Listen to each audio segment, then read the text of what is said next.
good, y'all? I'm Jerry, about to check out Triple H has made WWE great again. This video is about WrestleMania.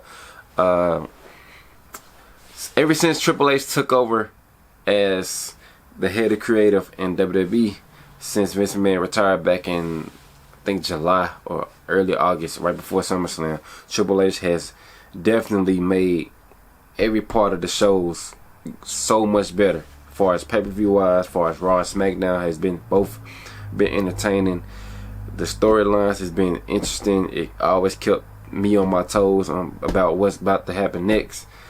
And so much more has brought, like, he brought so many people back. As far as like Dakota Kai, he brought her back. He brought Johnny Gargano back. He brought Bray Wyatt, just came back recently. I keep hearing rumors that Aleister Black might be coming back. I'm not sure about that. Braun Strowman came back.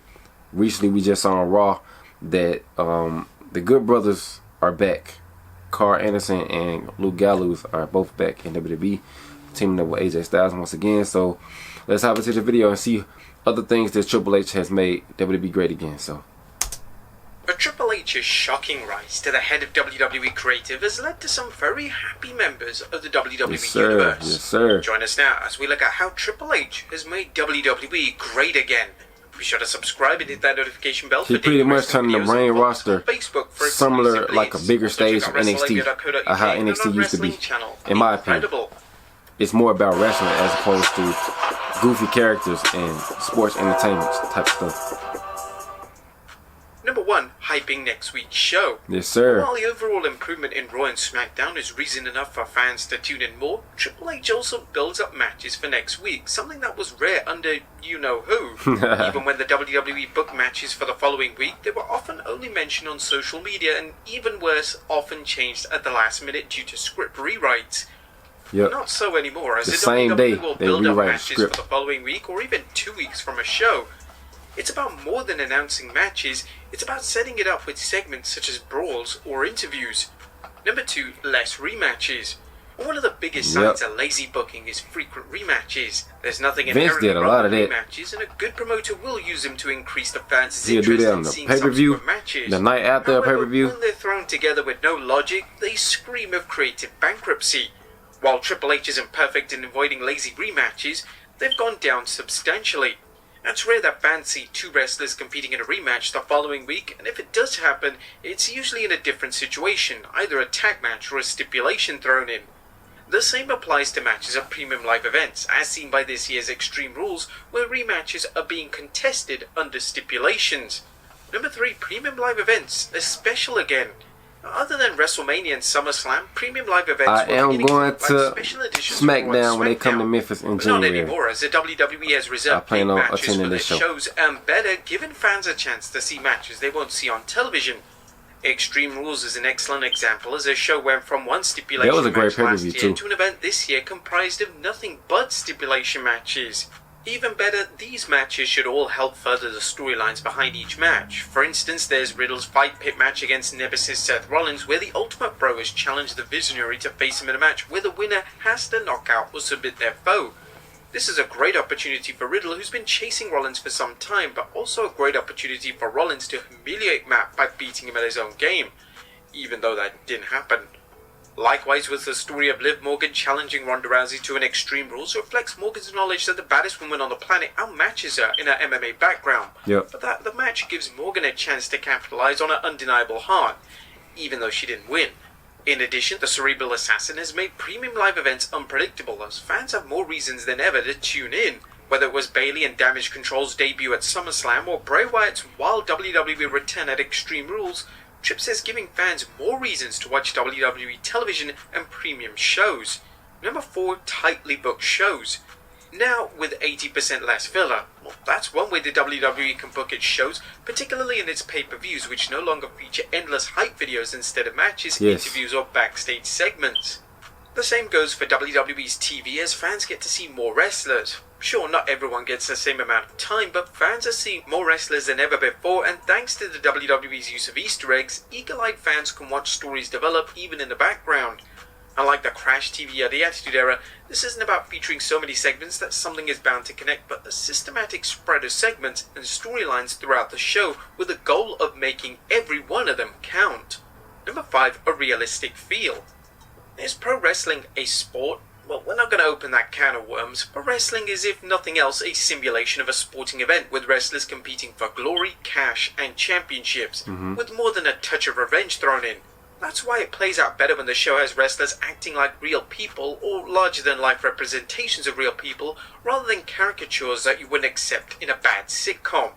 The current regime has improved the WWE's atmosphere so much in a short time that it feels like wrestlers are working to achieve the aforementioned goals rather than being embroiled in silly storylines, although there is the occasional moment for comedy. The WWE may not be the Attitude Era in terms of edginess, but they have regained its edge without ditching the cleaner product that blue-chip advertisers enjoy. They provide plenty of action, but it's less likely to insult the fans' intelligence or make them cringe when a non-fan enters a room. Number 6, more quality matches. WWE has some of the best talent in the world, but up until recently, fans of well-executed matches have often looked to NXT or occasional premium live event bout for something memorable. And now the WWE features several high-quality matches that are entertaining and give the fans a reason to stay tuned in between angles and interviews. They're still finding the right balance of using established stars with newer talent it's working to get over, but it seems to be getting better every week. Number 7, continuity matters. Do wrestlers suffer from amnesia? How else to explain wrestlers trying to run someone over with a bulldozer one week, then taggy with their would-be victim the next week? And many fans are happy to see the WWE acknowledge the past, such as Mysterio and Edge teaming up and recalling their run 20 years ago as a team, especially when it comes to wrestlers who were enemies, explaining why they're suddenly willing to trust each other, such as McIntyre recently did when he teamed with Kevin Owens. It's encouraging for longtime fans to watch a show that recognizes its past and sometimes rich history that can be used to build future storylines. Triple H is apparently concerned about continuity as he recently hired comic book and TV writer Rob Fee, who has a background in writing horror and claims to be a long-time wrestling fan. Fee's job title as Director of Long-Term Creative will hopefully ensure more consistent storylines. Number 8, Easter eggs. Easter eggs have become a popular element in many forms of entertainment, whether they're cartoons, TV shows, or movies. But just as the WWE isn't forgetting its past, it's rewarding eagle-eyed fans who see a clue in an ongoing mystery, including a QR code for the White Rabbit, or something in the background that hints where a story is going, such as Nikki Ash's backstage spat with Doudrop that wasn't obvious but was clear enough for someone paying attention. Rob Fee, who we just mentioned, did the lion's share of the work on the White Rabbit clues, a good sign for future Easter eggs. Number 9, acknowledging fan favourites. One of the biggest complaints of the Vince McMahon era was McMahon's refusal to acknowledge fan favourites. How many times did the WWE Universe get behind talent such as Zack Ryder only for McMahon to just outright bury him, Cesaro, because he was punishing fans for cheering wrestlers he didn't push over himself? On the other hand, McMahon's push of his favourites over those of the fans were equally disheartening. Whether it was Vinnie Mac's inexplicable push of Batista when fans wanted Daniel Bryan, or pushing Roman Reigns as a babyface despite thunderous boos, the WWE Universe was frequently disappointed. While it's too early to tell how much Triple H is paying attention to the fans, after all he booked Roman Reigns over Drew McIntyre at Clash at the Castle, he's booking wrestlers the fans have felt been overlooked such as Kevin Owens and Sami Zayn. Obviously, I would love to see a Sami Zayn World Championship run. Listening to its fans. Their downright dumb decision to dump Bray Wyatt last year puzzled fans who adored Bray Wyatt. Whatever Vince McMahon's reasons were, the WWE fixed the mistake and Wyatt is back and looking like he's about to get the biggest push of his career. Number 10, making titles count. When was the last time WWE booked a title match with no rhyme or reason? Fans have to be happy to see wrestlers competing for the chance at a title opportunity rather than tuning into a title defense with zero build. Fans have seen this on Raw, SmackDown, and even at premium live events, often leading to questions about why a challenger has earned a title shot and why there is any process for earning one. Although the WWE still needs to unravel the mess that is the undisputed title picture, both with the singles and tag titles, it's done a great job elevating the United States and Intercontinental Championship, putting the belt on Seth Rollins recently. A very good move. Both Raw and SmackDown will benefit from having their own World Singles titles and World Tag titles, but at least for now, fans can watch a title match that means something and feel that there's a real chance of the belt changing hands, unlike anything held by the Bloodline. Number 11, giving NXT wrestlers a second chance. Vince McMahon's booking of NXT wrestlers who made it to the main roster symbolizes everything wrong with McMahon's static approach to booking. Although McMahon ended up being released by many of these wrestlers, Triple H has done well in bringing back the talented ones who are free agents. Karrion Kross, Scarlett, Io Sky, Dakota Kai, Dexter Lumis, Johnny Gargano and Candice LeRae have all shown that they have goods to deliver entertaining matches and angles, and it was a wise move on Triple H's part to give them a second chance. Well, actually, it's their first real chance at success given McMahon's misuse of them. And number 12, I know he hates Adam Cole with them kind of locked in the AEW contracts.